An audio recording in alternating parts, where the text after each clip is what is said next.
history lecture 4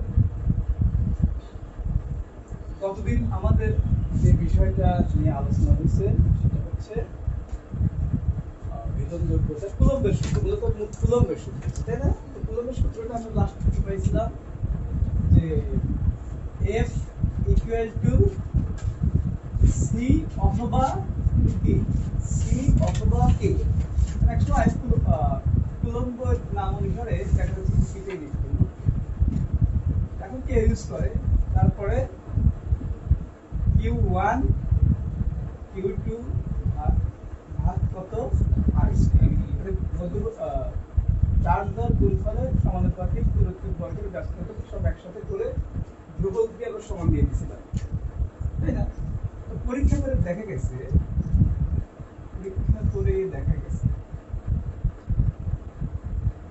যে দুটি বিন্দু চার্জ মনে করো যদি এক কুলম্ব আধানের দুইটা চার্জ মনে করা আছে এক কুলম্ব আধান এদের মধ্যবর্তী দূরত্ব তোমার 1 মিটার তাহলে এরা পরস্পরকে 9 গুণন 10 টু দি পাওয়ার 9 নিউটন বলে কি করবে বিকর্ষণ কেন বিকর্ষণ করবে কারণ আমি এই দুটোর সামনে একই চিহ্ন রাখছি নাম থাকা মানে কি প্লাস এটাও এক ঠিক আছে এটা কিন্তু অবশ্যই বিন্দু আধান হবে আমরা দেখানোর জন্য গোল করে দিলাম ঠিক আছে দেখো এই শুরু থেকে শুরু কখনো পাশ থেকে মাঝে নেবে না এইটাই বিন্দু তুমি ধরতে পারবে সমস্যা নাই কিন্তু তোমাকে খেয়াল রাখতে হবে এখান থেকে এখান পর্যন্ত ঠিক আছে বিন্দু আধান যখন তোমার হরের ক্ষেত্রে আসবে মহাকর্ষীয় ক্ষেত্রে তখন কিন্তু মাঝখান থেকে এই মাঝখান ঠিক আছে এই বিন্দু এটা কি মহাকর্ষীয় ক্ষেত্রে মানে বড় বড় বস্তুগুলো এত বলে আকর্ষণ বা বিকর্ষণ করবে ঠিক আছে তাহলে কখন যখন এক কুলম্ব আধান দুটো এক কুলম্ব আধানের মধ্যে দূরত্ব 1 মিটার থাকবে তাই এই সূত্র থেকে আমরা তখন বলতে পারি F equal to K Q1 Q2 by R square এখন মান গুলো বসাই দেব কত বলছি আমরা 9 গুণন 10 to the power equal to K Q1 এর মান কত ধরছি 1 Q2 1 আর কত 1 মিটার না তার উপর কি আছে স্কয়ার ওকে সব মিলে কি দাঁড়াবে দেখো K সমান কত দাঁড়াবে K সমান 9 গুণন 10 টু দি পাওয়ার 9 তো দেখো তো আমরা এই সূত্রটাকে এভাবে লিখতে পারি না যে সুতরাং F equal to 9 গুণন 10 to the power 9 Q1 Q2 by R square মানে আমরা k এর মানটা কোথা থেকে নিয়ে আসলাম ওই যে পরীক্ষা করে দেখা গেছে যে এই দুটোর মধ্যবর্তী দূরত্ব যদি 1 মিটার হয় আর এই চার্জ যদি 1 কুলম্ব হয় তাহলে তাদের মধ্যে এই পরিমাণ বলে এরা বিকর্ষণ করবে কারণ এরা দুজনেই কি সমমেরু বিকর্ষণ বল লাভ করবে তো সেই ক্ষেত্রে আমরা এই মানটা এখানে বসায় দিয়ে এগুলোকে এক এক করে দিয়ে দেখা যাচ্ছে কি এর মধ্যে না এগুলো টেনে দিব না যদি এখানে একটা ধরো সমীকরণ দিয়ে দেই তাহলে সুতরাং লিখতে পারি না 1 থেকে পাই F equal to 9 গুণ 10 to the power 9 Q1 Q2 by R square k এর মান কত বলে দেব 9 গুণ 10 to the power 9 very good এখন তোমরা আরেকটা বিষয় খেয়াল করো যে এই k কে আমরা লেখা যায় 1/4 পাই ইপসাইলন নট এইটা জটিল বিষয় তখন আমরা সমাধান করব তখন এইটা আমরা পাবো এটা ব্যবহার করার সুবিধা আছে এই 9 গুণ 10 টু দি পাওয়ার 9 এর পরিবর্তে আমরা এটা লিখতে পারি মানে k এর মান আমরা এটাও লিখতে পারি এই তোমার সেই ক্ষেত্রে আমি লিখতে পারি কি k যদি হয় 1/4 পাই ইপসাইলন নট তাহলে সেই ক্ষেত্রে আমরা f সমান লিখতে পারি 1/4 পাই epsilon not Q1 Q2 by R square clear আচ্ছা এখন আমরা দেখবো যে এই k এর মান যে এইটা ঠিক আছে আমরা তাহলে এই যে এখানে একটু কি আছে ইপসাইলন নট, নাম কি ইপসাইলন। হ্যাঁ, ইপসাইলন হচ্ছে কি ভেদন যোগ্যতা, ভেদন যোগ্যতা। তাহলে এইখানে আমি ইপসাইলন নট বলতেছি এই কারণেই যে আসলে এটা ইপসাইলন আর এটা হচ্ছে নট। এই নট আসলে শূন্য, মানে শূন্য মাধ্যমে, হ্যাঁ মাধ্যমে ভেদন যোগ্য। ক্লিয়ার? এখন আমরা যেহেতু আমরা সবকিছুর মানই জানি, তো ইপসাইলন নটের মান কত? হ্যাঁ, তাহলে আমি দেখি এখানে আবার এই সমীকরণ থেকে আমরা যদি যাই, যে আমরা জানি 1 মিটার দূরত্ব থাকলে পরে এর মান কত হয়? 9 গুণ 10⁹, তাই না? আর এই 9 গুণ 10⁹ মানে হচ্ছে 1/4 ইপসাইলন নট। সেই ক্ষেত্রে আমরা বলতে পারি 9 গুণন 10⁹ ইকুয়াল, এখান থেকে কিন্তু আমরা লিখতেছি, হ্যাঁ 10⁹ equal to 1/4 epsilon not cube তো 1 ইনটু 1/1 আর উপর কি স্কয়ার। তাহলে এখানে তো কুলম্ব, এখানে কি আছে কুলম্ব, এখানে কি আছে মিটার, মিটার। তার মানে কি এই অবস্থা না? ঠিক আছে। তাহলে এখন আমরা এইটাকে এই পাশে নিয়ে আসি। দেখো তো লেখা যায় 4 পাই ইপসাইলন নট ইকুয়াল টু 1/9 গুণন 10⁹ ইনটু কুলম্ব স্কয়ার ভাগ মিটার স্কয়ার, লেখা যায় না? আচ্ছা, এইবার ইপসাইলন নট ইকুয়াল টু এই 4 পাই নিচে চলে যাবে না, 1/4 পাই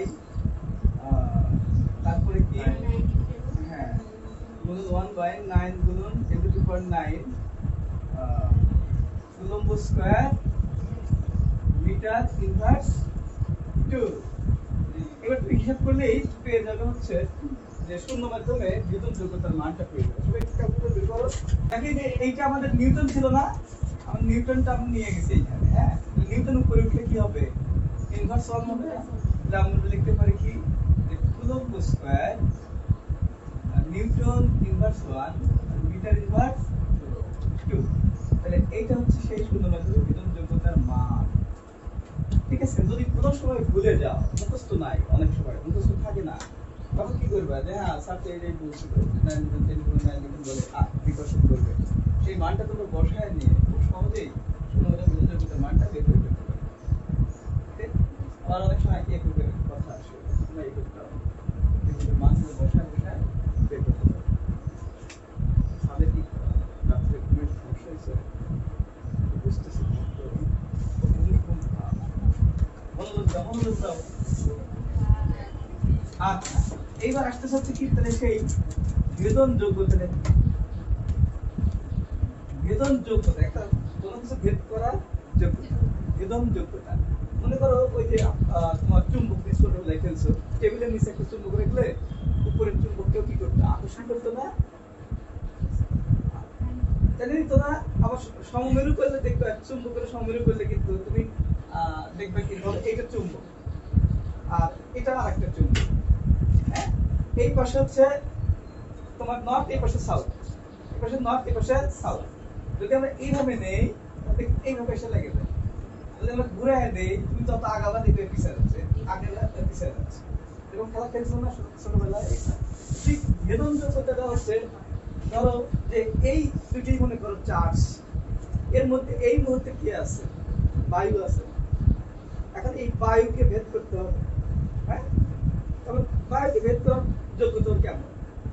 এখন আমি এটাই যদি বোর্ডের উপরে নিচে নেই, তাহলে বোর্ডকে ভেদ করতে হবে। অর্থাৎ যে ধর্মের কারণে দুটি চার্জ পরস্পরকে আকর্ষণ ও বিকর্ষণ করতে পারে বা করে, সেই ধর্মকে ভেদন যোগ্যতা বলে। দেখে নিচ্ছি। তাহলে অর্থাৎ কি, যে ধর্মের কারণে, যে ধর্মের কারণে দুটি চার্জ পরস্পরকে আকর্ষণ বা বিকর্ষণ করে, তাকে ভেদন যোগ্যতা বলে। একে কি দ্বারা প্রকাশ করা হয়? এটা কি ইপসাইলন। Very good. না নট তখন দিবা ইপসাইলন হচ্ছে ভেদন যোগ্যতা, হ্যাঁ। আর যখন ইচ্ছাকৃত নট আসবে তখন কি হ্যাঁ হ্যাঁ শূন্য মাধ্যমে ভেদন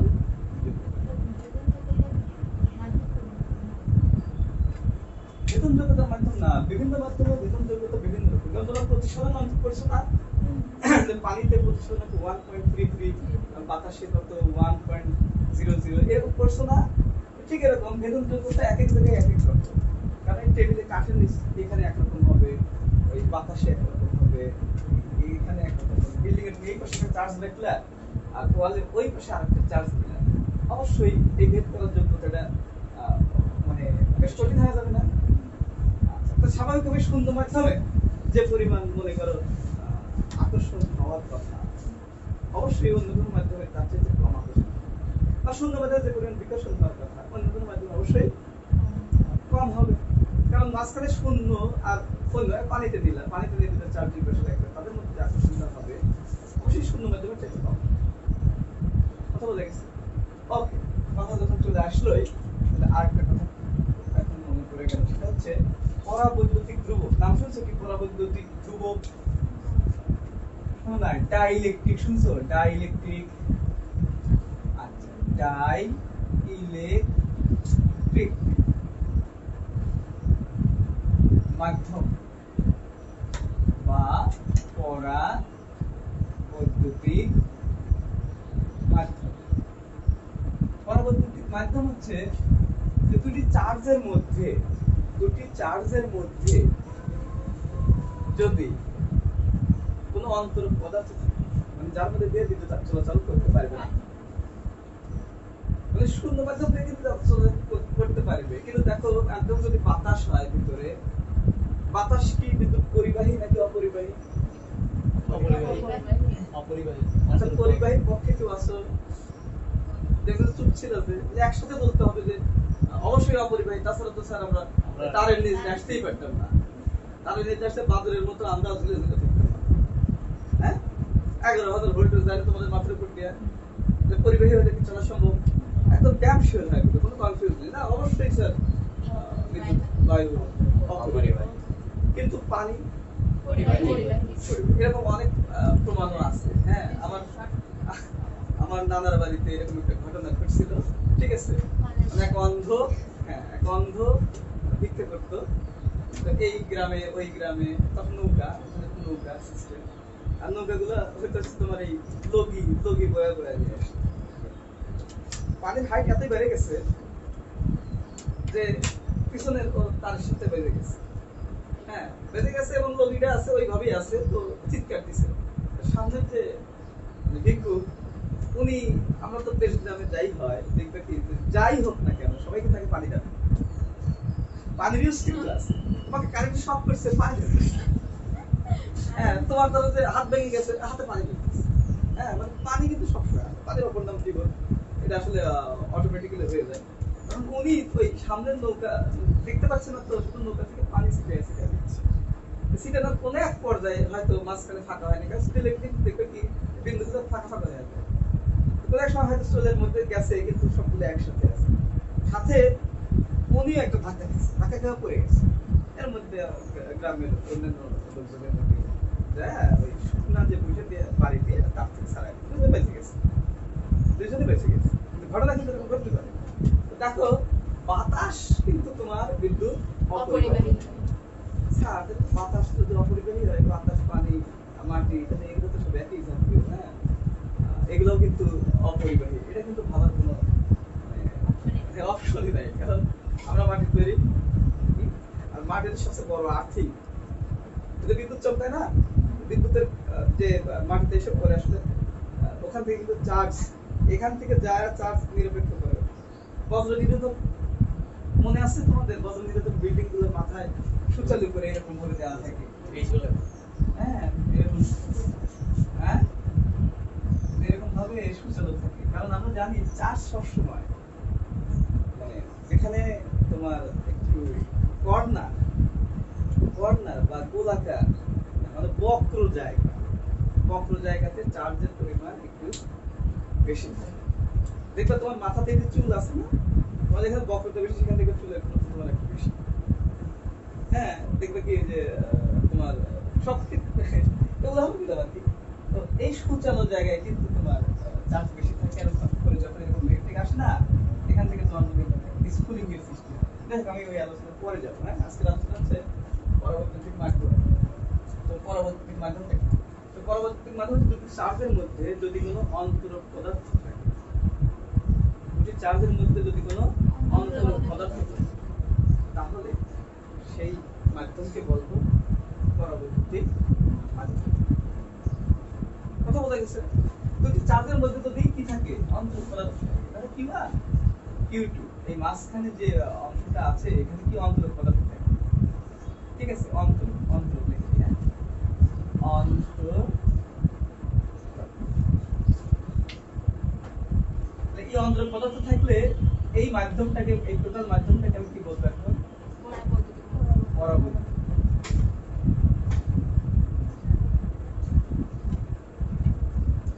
ওকে ঠিক আছে। এখন এই পরাবৈদ্যুতিক মাধ্যম থেকে আমরা পরাবৈদ্যুতিক ধ্রুবকটাকে নিয়ে আসবো। এখন আমরা যাব হচ্ছে পরাবৈদ্যুতিক ধ্রুবক। পরাবৈদ্যুতিক ধ্রুবক, পরাবৈদ্যুতিক ধ্রুবকটা পরাবৈদ্যুতিক ধ্রুবক হচ্ছে যে অবশ্যই শূন্য মাধ্যমে যে তোমার বিকর্ষণ বলটা আমরা পাবো, যে কোনো এক দুটি চার্জের মধ্যে আকর্ষণ বা বিকর্ষণ বল, হ্যাঁ সেটা যদি হয় শূন্য মাধ্যমে, তো আর যে কোনো মাধ্যমে দুটি চার্জের মধ্যে আকর্ষণ বা বিকর্ষণ থাকবে, এই দুইটার অনুপাত একটা ধ্রুব সংখ্যা, সবসময় একটা ধ্রুব সংখ্যা। এই ধ্রুবক কি বলবো আমরা? পরাবৈদ্যুতিক ধ্রুবক। যেমন আমরা মনে আছে কিনা পীড়ন বিকৃতি, এগুলো কথা মনে আছে? রুকের সূত্র, স্থিতিস্থাপক সীমার মধ্যে পীড়ন বিকৃতির সমানুপাতিক। হ্যাঁ ভাই বলেন। দেখলাম সকালে। হ্যাঁ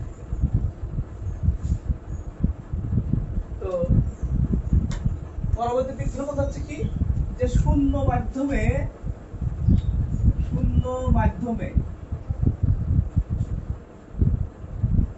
ক্রিয়াশীল বল এবং যে কোনো মাধ্যমে ক্রিয়াশীল বলের এই অনুপাতটা সবসময় কি হবে? একটা ধ্রুব সংখ্যা অথবা স্থির সংখ্যা, মানে এদের অনুপাত সবসময় কি হবে? একই হবে, কনস্ট্যান্ট। কথাগুলো মনে আছে তো? কনস্ট্যান্ট, অপরিবর্তনশীল, নির্দিষ্ট। এক কথা কিন্তু সবগুলা অপরিবর্তনশীল, তারপরে কি নির্দিষ্ট। মানে এই আমরা যদি শূন্য মাধ্যমে ক্রিয়াশীল বল কেন লিখলাম জানো? তা আকর্ষণ বল হতে পারে, বিকর্ষণ বল হতে পারে। এই জন্য আমি ক্রিয়াশীল বলটা রাখলাম। শূন্য মাধ্যমে ক্রিয়াশীল বল এবং যে কোনো মাধ্যমে ক্রিয়াশীল বলের অনুপাত একটি ধ্রুব সংখ্যা হয়, সবসময় একটি স্থির সংখ্যা হবে। এই স্থির সংখ্যাকে আমরা বলবো পরবৈদ্যুতিক ধ্রুবক বা ডাইইলেকট্রিক কনস্ট্যান্ট। ডাইইলেকট্রিক মানে তো পরবৈদ্যুতিক, হ্যাঁ ডাইইলেকট্রিক। আর এখানে কনস্ট্যান্ট বলতেছি, পরবৈদ্যুতিক ধ্রুবক বলতেছি, আর ডাইইলেকট্রিক কি বলবো? কনস্ট্যান্ট। ডাইইলেকট্রিকটা ইংরেজি শব্দ। আচ্ছা ঠিক আছে, মোটামুটি বুঝতে পারছো। তাহলে তার শূন্য মাধ্যমে যদি বল হয় এস, আর যে কোনো মাধ্যমে বল যদি হয় এফ এম, যে কোনো একটা মাধ্যম নিলাম, এম একটা মাধ্যম, এই অনুপাত একটা কি সংখ্যা? ধ্রুব সংখ্যা। তাহলে সেই ক্ষেত্রে আমি ধ্রুবক সেটা হতে পারে 3, হতে পারে 4, সব সময় একটা নির্দিষ্ট সংখ্যা হবে। তো সেই ক্ষেত্রে এখানে লাগবে কি? ধ্রুবক। ধ্রুবককে আমরা কি দ্বারা প্রকাশ করব? কে দ্বারা? ধ্রুবক কে? ওখানে কে, ওখানে স্যার, ওখানে কে, ওখানে আপনার। ঠিক আছে, ধ্রুবক কি এখানে কে ধরা হয়েছে? f by m equal to ধ্রুবক। আচ্ছা, তার মানে আমি এখানে ডাইরেক্ট লিখব এখন কি? এখন দেখো যে আমরা কি বলছি, শূন্য মাধ্যমে দুটি চার্জের মধ্যে ক্রিয়াশীল বল। দুটি চার্জের মধ্যে ক্রিয়াশীল বল কি আমাদের কুলম্ব বলে দেন নাই যে 1/4 epsilon naught q1 q2 by r²। তাহলে আমি এখানে লিখি 1/4 pi epsilon naught q1 q2 by r²। নিচেরটা যে কোনো মাধ্যমে, তাহলে এই ক্ষেত্রে আমরা যে কোনো মাধ্যমের ক্ষেত্রে আমার লিখব 1/4 pi epsilon naught। এবার নট দেব না, কারণ যে কোনো মাধ্যমে এটা শূন্য না, তাহলে ইপসাইলন হবে into q1 q2 by r square. মানে তোমরাই মনে করো যে এখানে একরকম বাড়িতে একরকম, তাই না? ঠিক সেরকম ধরো এটা হচ্ছে শূন্য মাধ্যমের আকর্ষণ বল, জাস্ট কোথায় পার্থক্য দেখো এখানে, আর এখানে হচ্ছে ইপসাইলন, বাকি তো তোমরা সবাই একই। তাহলে সেই ক্ষেত্রে আমি কি টোটাল কেটে দিতে পারি না? এখানে এই যে 1 4 পাই 1 4 পাই কেটে দিতে পারি না? তাহলে দেখো তো সব মিলে উপরে হলো কি 1 বাই ইপসাইলন নট, আর এখানে হলো কি 1 বাই ইপসাইলন ইকুয়াল টু কি k। ঠিক আছে, তারপরে লাইনটা লেখা যায় 1 by epsilon not into epsilon by 1 equal to k। তার মানে epsilon by epsilon not equal to k। আচ্ছা, epsilon by epsilon not equal to যেহেতু k এটা একটা নির্দিষ্ট সংখ্যা হবে, তাহলে আমরা একে আমরা ধরে নেই ইপসাইলন r। আপেক্ষিক বেধন যোগ্যতা, আপেক্ষিক মানে কি কোনো কিছুর তুলনায় বা সাপেক্ষে, আপেক্ষিক মানে হচ্ছে কোনো কিছুর তুলনায় বা সাপেক্ষে।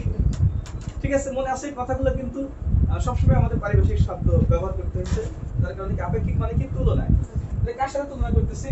যে হ্যাঁ শূন্য মাধ্যমের সাপেক্ষে এখন দেখো নটটা নিচে এসে পড়ে গেছে কি, আর তাহলে শুরু করতে একটু উপরেটাই শূন্য ছিল, নিচেটা যে কোনো মাধ্যম আছে। তার মানে এখন দেখো আমি কিন্তু এই আপেক্ষিক ভেদন যোগ্যতা অথবা এই ধ্রুবক পরবৈদ্যুতিক ধ্রুবক দুটো একই কথা, সেটাকে আমি কিভাবে সংজ্ঞায়িত করতে পারি? বলতে পারি যে কোনো মাধ্যমে ভেদন যোগ্যতা এবং শূন্য মাধ্যমে ভেদন যোগ্যতার অনুপাত একটি ধ্রুব রাশি, যাকে আপেক্ষিক ভেদন যোগ্যতা বলে। যেমন দেখো এখানে কিন্তু আমি একভাবে বললাম কি এটা কি যে শূন্য মাধ্যমে ক্রিয়াশীল বল এবং যে কোনো মাধ্যমে ক্রিয়াশীল বলের অনুপাত একটি ধ্রুব সংখ্যা, একে কি বলে? পরবৈদ্যুতিক ধ্রুবক বলে বা ডাইইলেকট্রিক কনস্ট্যান্ট বলে। আর এখানে কিন্তু এই কথাটাই আমরা উপরে ছিল শূন্য মাধ্যমে, এবার কিন্তু নিচে এসে শূন্য মাধ্যম, যে যে কোনো মাধ্যমে ভেদন যোগ্যতা এবং শূন্য মাধ্যমে ভেদন যোগ্যতার অনুপাত একটি ধ্রুব সংখ্যা, সেই সংখ্যাটাকে আমরা বলবো কি পরবৈদ্যুতিক ধ্রুবক অথবা ডাইইলেকট্রিক কনস্ট্যান্ট। এবং একে যেহেতু আমরা একটার সাথে আরেকটা তুলনা করে ফেলছি একই জিনিস, তাই বলতেই পারি যে আমি জানি যে যার সাপেক্ষে তাকে দ্বারা ভাগ করতে হয়, যার সাপেক্ষে তাকে দ্বারা ভাগ করতে হয়। ধরো আমাদের কি আছে, আমাদের মাঝে আছে হচ্ছে মনিরা মনে করো রুটি খাইতে পারে 5টি, ঠিক আছে। আর এদিকে আছে মনে করো রিন্তি খাইতে পারে হচ্ছে 10টি, মানে আমি দেখলাম যে রিন্তি একটু বড় সড়ো, ঠিক আছে। তো সেই ক্ষেত্রে আমি যদি বলি মনিরার তুলনায় মনিরার সাপেক্ষে রিন্তি, এখানে কি হবে? যার সাপেক্ষে তাকে দ্বারা কি করতে হবে? ভাগ করতে হবে। মনিরা কত? 5, রিন্তি 10 ইকুয়াল টু যার সাপেক্ষে মনিরার সাপেক্ষে রিন্তি, তাহলে কত? এখানে কত হবে? 2। মানে মনিরার চাইতে, মানে মনিরার সাপেক্ষে মানে কি তুলনায় না? তুলনা মানে কি চাইতে আমরা বলি না আঞ্চলিক ভাষায়? তুলনায় রিন্তি রুটি খায় দ্বিগুণ। কথা বলতে গেছে। কিন্তু এইবার এইটা কিন্তু তুমি উল্টায় দাও, রিন্তির সাপেক্ষে মনিরা, মানে রিন্তির তুলনায় মনিরা, এই ক্ষেত্রে কি হবে? যার সাথে আমি তুলনা করব তাকে দ্বারা ভাগ। রিন্তি কত? মনিরা কত? ইকুয়াল টু কত? হাফ হবে না? যে রিন্তির তুলনায় মনিরা খায় অর্ধেক, আর যদি বলি মনিরার তুলনায় রিন্তি খায় দ্বিগুণ। বুঝতে পারছো? এইখানে কিন্তু সেই সাপেক্ষের কথাটা আসছে, যার সাপেক্ষে তাকে দ্বারা ভাগ। আর যখনই কোনো কিছু সাপেক্ষে আসে তাকে বলা হচ্ছে আপেক্ষিক। দেখো আইনস্টাইন কিন্তু বলে গেছিল যে এই পৃথিবীর কোনো মানে সবকিছু আপেক্ষিক, এক কথায় সবকিছু আপেক্ষিক। জাপানি কালচারের একটা বই লেখা দেখছিলাম, নাট বল্টু, এটা পড়বে, এই বইটা কিনবা, তাহলে দেখবে খুব ইন্টারেস্ট পাবে, পরীক্ষা করে।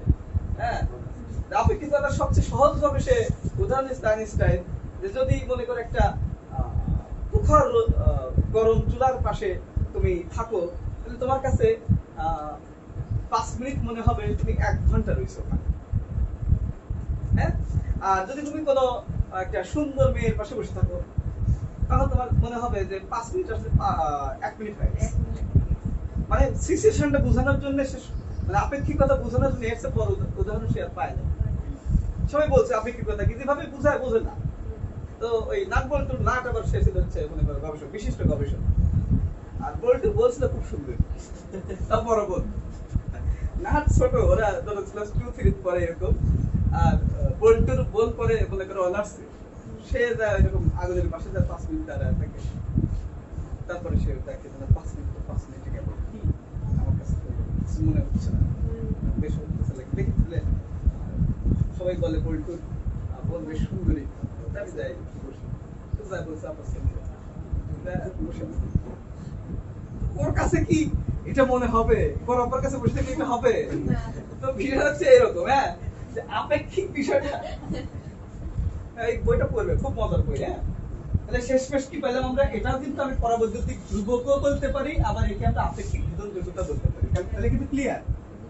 এই যে এটাকে আমি সরে বিসর্গ দিলাম, হ্যাঁ, তারপর দিলাম ভেদন যোগ্যতা। ওকে, আর একে কিন্তু আমরা ডাইইলেকট্রিক ধ্রুবকও বলতে পারি, ডাইইলেকট্রিক কনস্ট্যান্টও বলতে পারি। হ্যাঁ, কারণ এখন অনেক কিছু সিআর কেন সিআর বলি না, সিআর এর বাংলা কি জানো? হ্যাঁ, কে দ্বারা। তো অনেক সময় অনেক ইংলিশই হয়ে গেছে আমাদের স্বাভাবিক। হ্যাঁ, ডাইইলেকট্রিক কি এটা কিন্তু মাধ্যমও বলতে পারো, আবার কনস্ট্যান্টও বলতে পারো। ঠিক আছে, হ্যাঁ, কাজ বডি তো শেষ, সময় শেষ। কাজ তো অবশ্যই আছে ডাইইলেকট্রিক, অবশ্যই আছে। যদি এটা প্লাস হয়, এটা যদি মাইনাস হয়, তাহলে তখন আমরা আকর্ষণের চিন্তা করবো, তাও ভেদন যোগ্যতা। মনে করো যে এই একে আকর্ষণ করতেছে, দেখো না দরজা আটকে আছে, বাংলা সিনেমায় নাই দেখতে তাই না? আর না দরজার বাইরে গেট পাহারা দেয়। ঠিক আছে, এই মনে করো যে এদের মধ্যে আকর্ষণ নষ্ট করতেছে কে? মানে বিল্ডিং দরজা। হ্যাঁ, যতই আকর্ষণ থাকবে যেতে পারতেছে কি। আচ্ছা, এখন ধরো দুইটি প্লাস, মনে করে লেগে গেল কি আর কার সাথে দ্বীপ চলে সেটা বাংলা ফান্ডামেন্টাল ক্লোজ। আর দুজনের মধ্যে এসে আমাদের দাঁড়াইলো, এই বাচ্চা, তোরা জানি এখন গোলমাল করিস না। তাহলে কি এরা কিন্তু এদেরকে কিন্তু দুজনকে কিন্তু গুলি করবে, মাঝখানে যা কে দাঁড়াইলো। এই ভেদন যোগ্যতা কিন্তু মান্নার জন্য খুব কঠিন, কারণ আমাদের বাইরে সে যায় না। আমি এর সাথে ভালো উদাহরণ ক্লিয়ার এখন? ওকে, ধন্যবাদ।